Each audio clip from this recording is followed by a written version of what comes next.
오늘 우리 교회가 추수감사절로 예배를 드립니다. 추수감사절 하면은 어떤 성도들은 또 1년에 또 특별 헌금을 해야 하는 날이구나 그렇게 부담스러워하는 분도 있고 아예 요즘 무슨 절기를 지키느냐 그렇게 무시하는 그런 사람들까지 있습니다. 그런데 여러분 그게 아닙니다. 감사절은 감사를 깨닫고 감사를 회복하라고 하나님께서 우리에게 주신 은총의 수단인 줄 믿습니다. 우리 교회에서 이렇게 절기들이 있습니다. 그죠? 그 중에 유일하게 2번이나 1년에 반복되는 절기가 감사절입니다. 맥주감사절, 추수감사절. 왜 우리의 믿음의 선배들이 물론 성령의 인도함으로 그렇게 결정을 했지만 믿음의 선배들이 신앙생활을 해보니까 교회 생활을 할 때 보니까 나의 신앙에 또 우리의 교회 생활에 있어서 실질적으로 가장 선한 영향력을 끼치는 게 감사더라 하는 것을 깨달아서 이 감사절을 1년에 2번이나 이렇게 만들어서 또 이렇게 지키고 하는 것 같습니다. 믿음의 반대말은 의심이 아니라 근심이라고 하는 말이 있죠. 그렇다면 믿음의 동의어는 뭘까? 뭐가 믿음일까? 그것에 가장 중요한 게 감사입니다. 그래서 우리가 믿음이 있을 때는 우리에게는 감사가 나오게 돼 있어요. 믿음이 있을 때. 내 믿음이 떨어지면 우리의 입에서는 불평, 불만이 나오게 되어 있습니다. 믿음이 이기네, 믿음이 이기네. 여러분, 믿음이 이깁니다.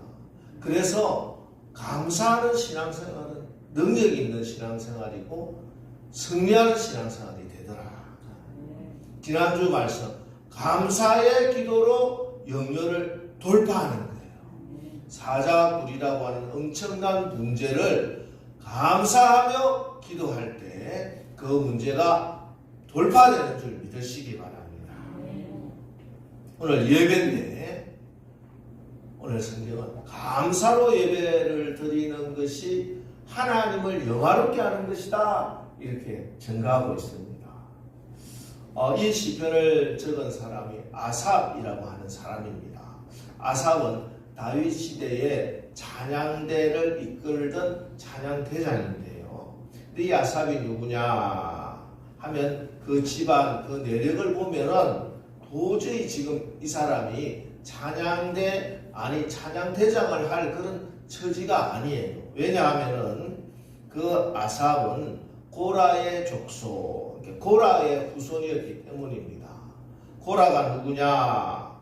출애굽 후에 광야에서 모세를 대적해서 반란을 주도하다가 하나님의 심판으로 땅이 갈라져 고라와 그를 추종하던 사람이 다 죽고 말았는데 이런 일을 주도했던 반역자 집안이에요.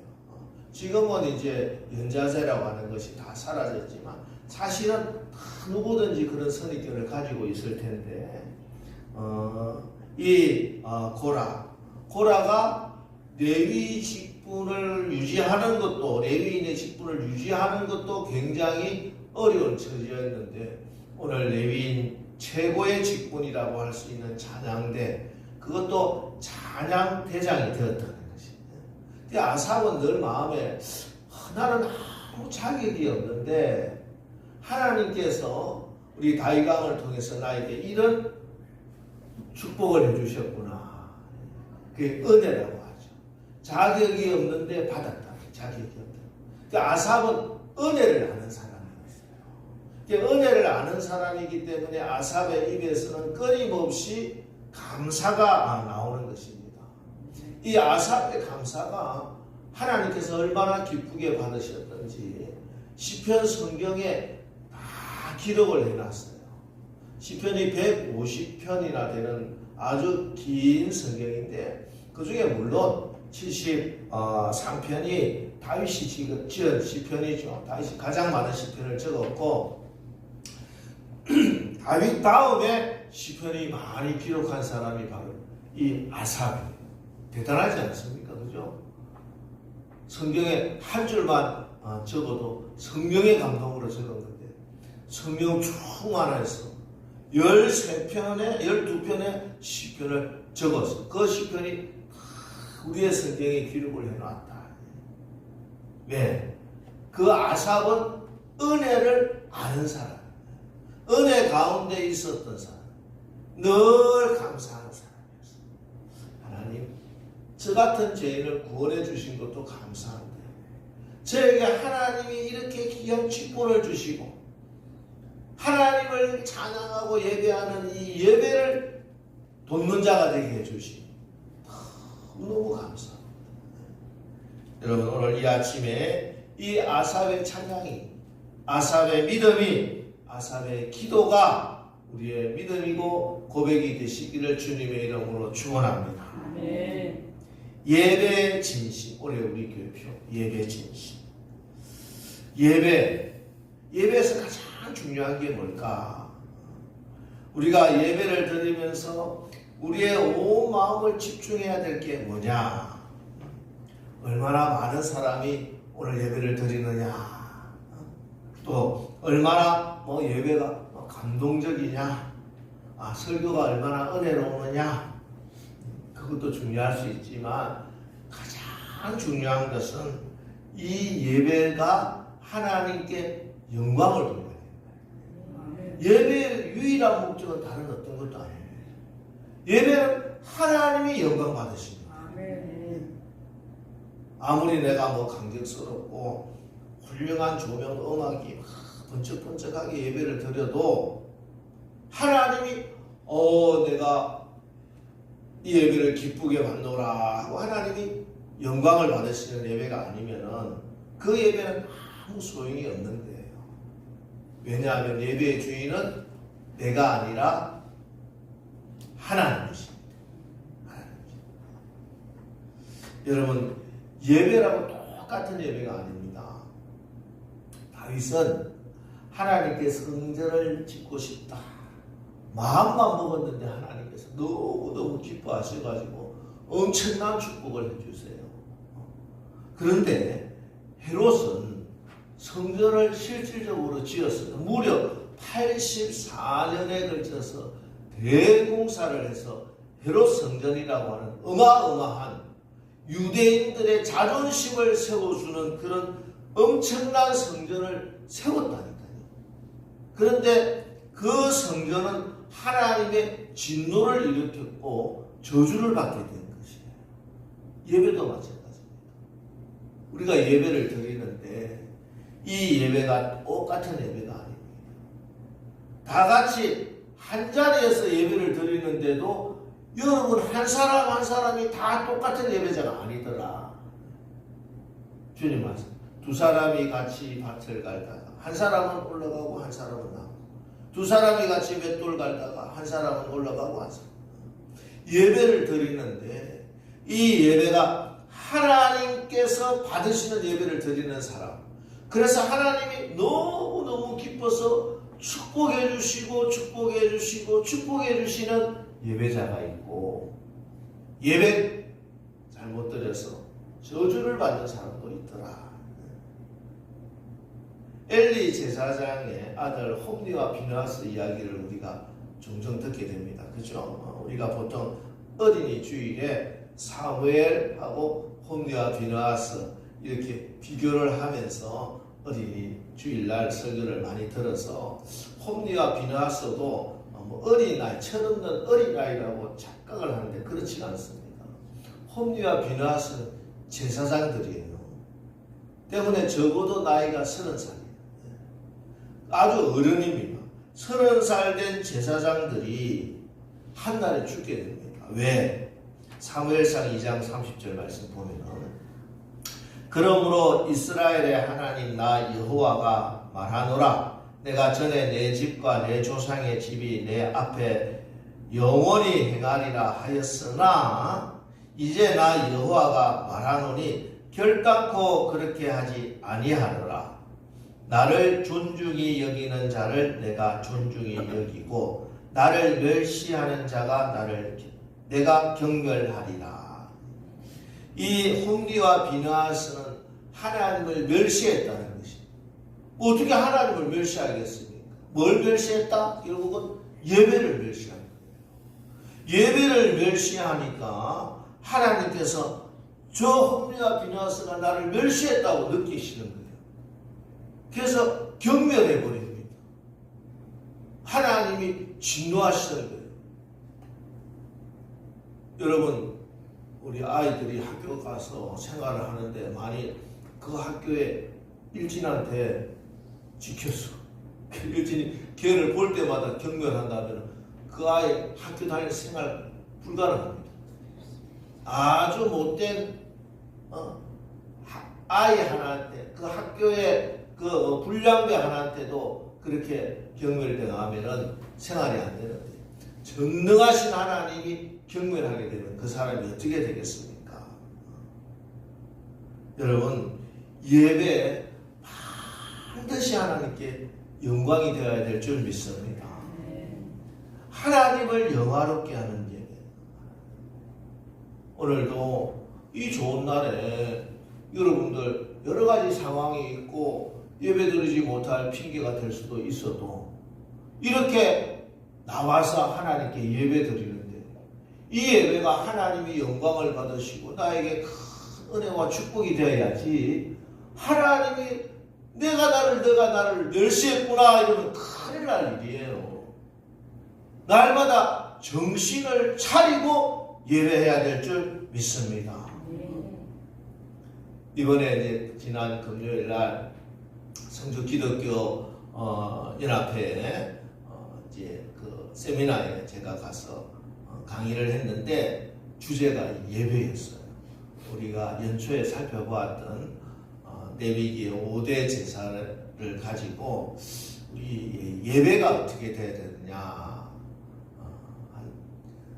물론 이제 제가 설교를 한 내용을 다 하지는 못했고 또 목사님들 장로님이기 때문에 목회적 관점에서 제가 살펴봤는데 참 큰 은혜가 됐어요. 왜냐하면 지금 이 시대가 가장 먼저 회복되어야 할 것이 예배였기 때문입니다. 오늘 말씀이 그 모든 것이 녹아있는 말씀이라고 할 수 있어요. 예배, 하나님이 주인 되시고 하나님이 영광을 받으시는 예배. 그 예배가 어떤 예배냐? 첫 번째로 감사로 하나님께 제사를 드리며, 그러면 네가 나를 영화롭게 하리라, 이렇게 말씀해요. 예배에 있어서 가장 중요한 것은 우리가 감사함으로 예배를 드려야 됩니다. 예배의 본질은 은혜입니다. 여러분, 우리는 예배를 의무라고 생각하고 착각을 하는데 절대 그렇지 않습니다. 레위기 1장에 보면은 그리고 그가 부르셨다, 레크라, 이렇게 되어 있어요. 하나님이 부르심으로 예배가 시작되는 거예요. 인간은 절대 예배자가 될 수가 없어요. 하나님 앞에 나가면 다 죽을 수밖에 없어요. 그런데 너희들이 죽지 않고 오히려 복을 받을 내가 길을 만들어 놨는데 그게 제사더라, 이 말씀이에요. 그래서 예배를 드리는 것이 이게 엄청난 축복이에요. 은혜야.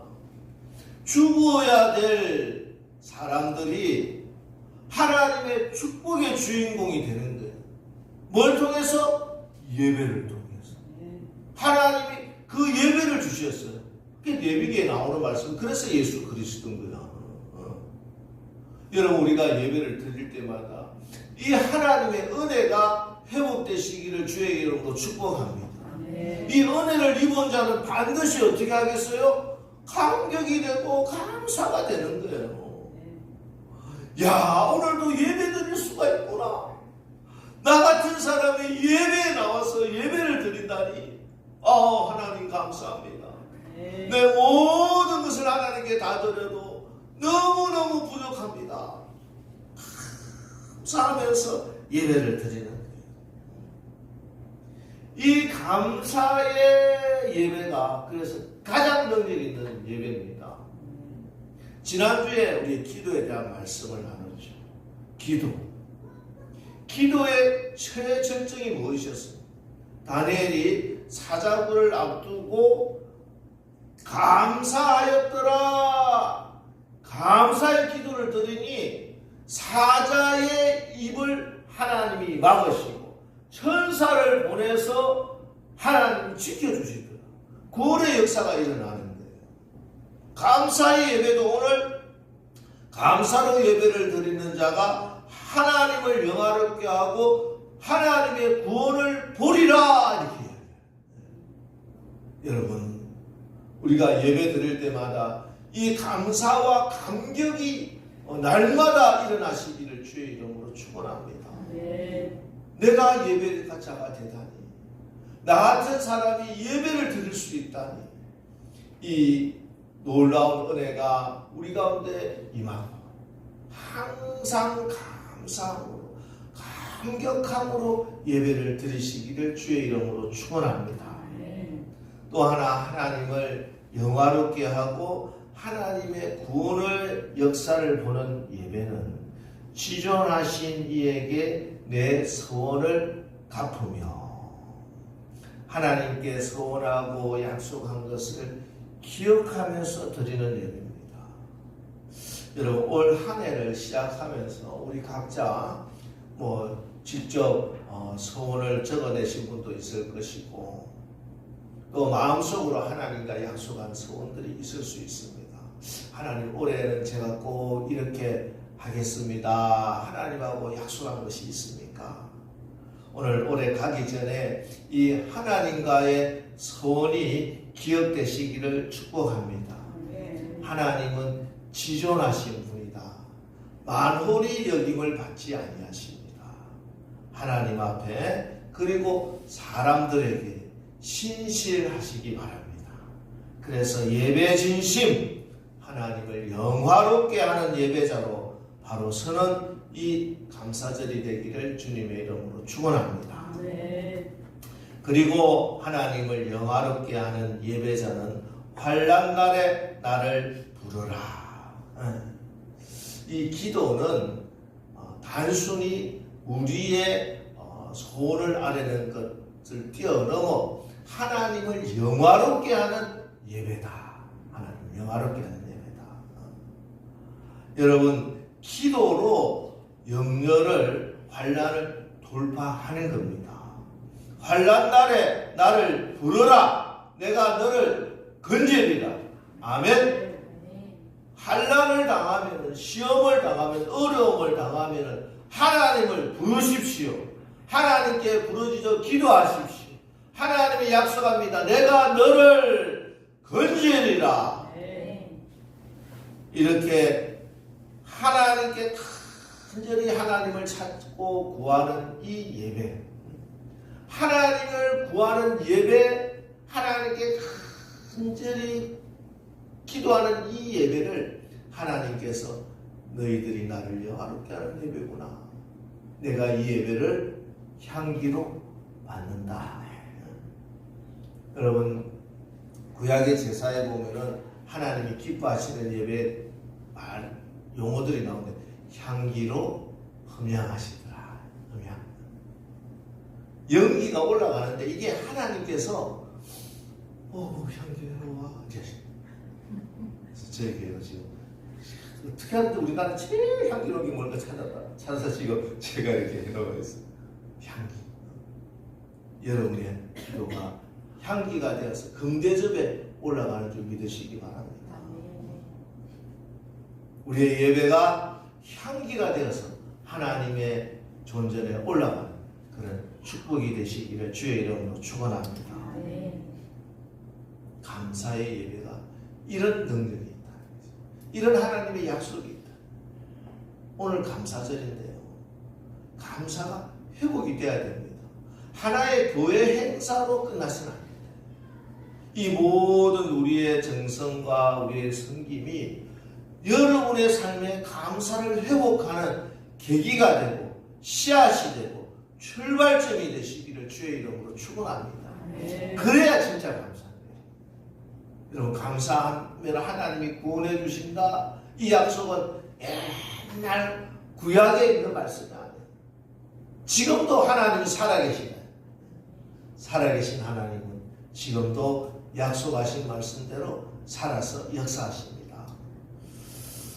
프린스턴 대학교에서 공학 석사를 받고 포드라고 하는 회사 있죠. 포드 자동차 회사, 미국에서 제일 큰 회사인데 GM하고 포드가 있는데 거기서 32년 동안 회사를 위해서 일하다가 1970년에 사장이 된 리 아이아코카라고 하는 분이 있습니다. 포드 회사를 위해서 정말 그의 젊은 시절을 다 바쳤어요. 그래서 사장까지 됐습니다. 그런데 이제 포드 1세가 헨리 포드가 이제 죽고 그 아들이 회장이 됐죠. 회장이 됐는데 이 포드 2세와 이 아이아코카랑 갈등이 생깁니다. 그래서 1978년에 아무 이유 없이 해고를 당해버려요. 아이아코카는 굉장히 분노했습니다. 정말 아무것도 없던 이 회사를 헨리 포드와 함께 자기가 이 회사를 이렇게 세워놨는데 아들이 갑자기 어디서 금수저가 나타나가지고 자기를 잘라버린 것이죠. 자서전에 이렇게 적고 있습니다. 나를 더욱 분하게 만든 것은 해임 통고 이후 포드사가 나에게 제공한 사무실이었다. 본사에서 수마일 떨어진 창고 건물의 한 기퉁이에 책상 하나와 전화 한 대가 놓여있는 초라한 곳인데 처음 옮긴 날은 공교롭게도 나의 54회 생일이었다. 나는 너무나 억울하고 분해 헨리를 죽여버리고 싶을 정도로 큰 충격을 받았다. 그러나 또 다른 마음 한구석에 하나님이 나에게 더 좋은 것을 주시기 위한 기회다. 오히려 감사하자라는 믿음이 생겼다. 결국 그는 분노와 원망이 아닌 감사를 선택했습니다. 그리고 나서 4개월 후에 포드사의 경쟁사였던 크라이슬러라고 하는 회사도 있어요. 미국에 알죠? 그 크라이슬러사가 경영난에 접하게 됩니다. 너무 힘들게 됐어요. 그때 크라이슬러에서 이 아이아코카를 사장으로 영입을 하게 됩니다. 그리고 자기가 참 일갈이 뭐냐면 내가 연봉을 1달러만 받겠습니다. 1달러 1,400원, 1,500원 되나요? 내가 연봉을 사장인 나부터 연봉 1달러를 받겠습니다 하고 우리가 어려움을 감내합시다. 이 고통을 이겨나갑시다 하고 전 직원들과 함께 마음을 합해서 회사를 구조조정하고 또 살리기 시작합니다. 그리고 5년 만에 그때 구조조정되어서 해고되었던 모든 직원들을 다 부르고 지금까지 못 받았던 또 삭감되었던 근로자들의 임금을 다 보상해주고 또 국가에서 받았던 부채도 다 5년 만에 회사가 완전히 살아나는 거죠. 그게 최고의 경영인으로 인정을 받아서 크라이슬러 회장이 됩니다. 그리고 자서전에 그는 이렇게 적고 있습니다. 내가 원망과 복수 대신 믿음과 감사를 했더니 하나님이 나를 구원해 주셨습니다.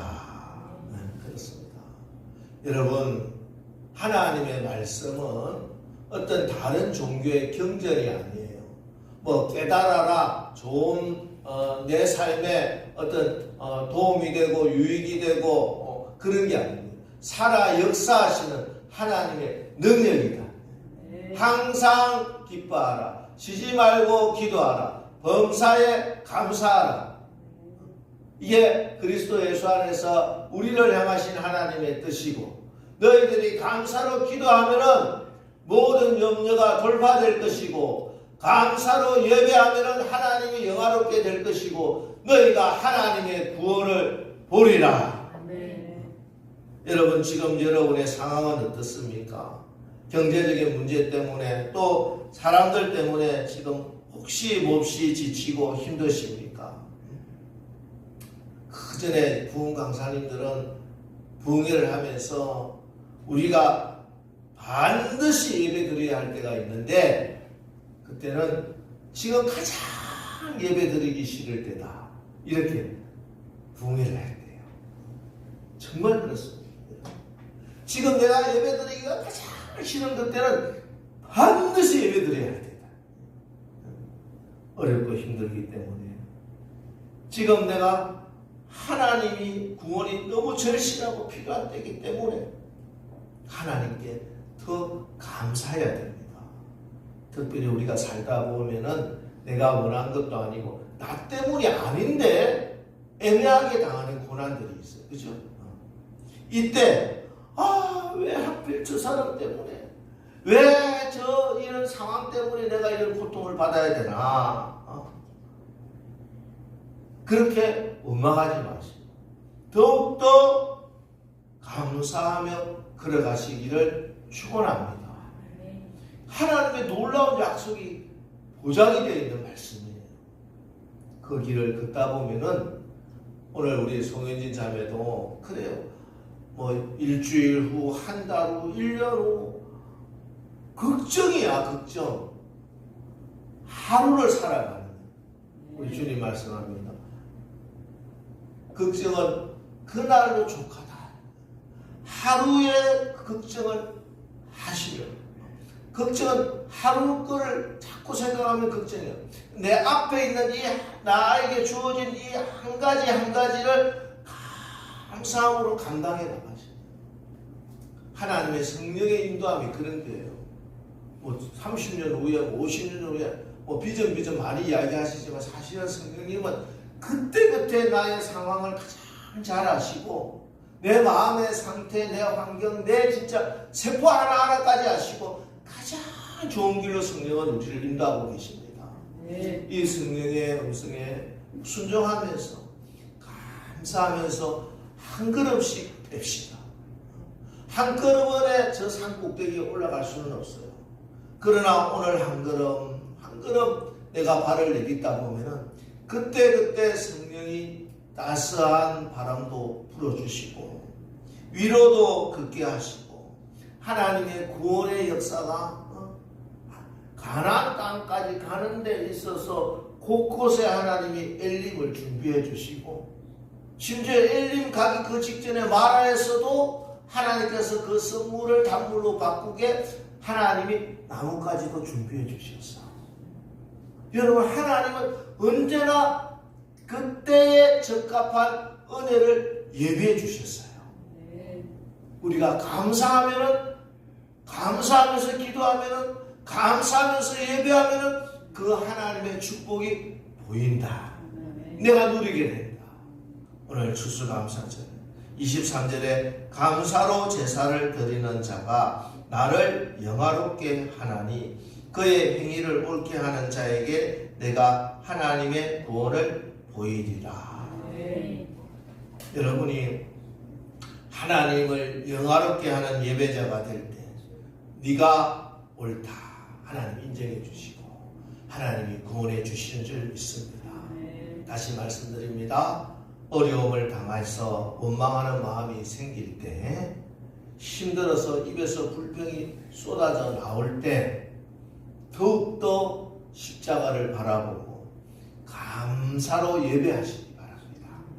그래서 이 모든 상황은 매번 때를 따라 베풀어 주시는 하나님의 은혜와 구원을 경험하여 하나님을 영화롭게 하는 우리 남설교회 예배자들, 예배 진심 예배자들이 되시기를 주님의 이름으로 축원합니다.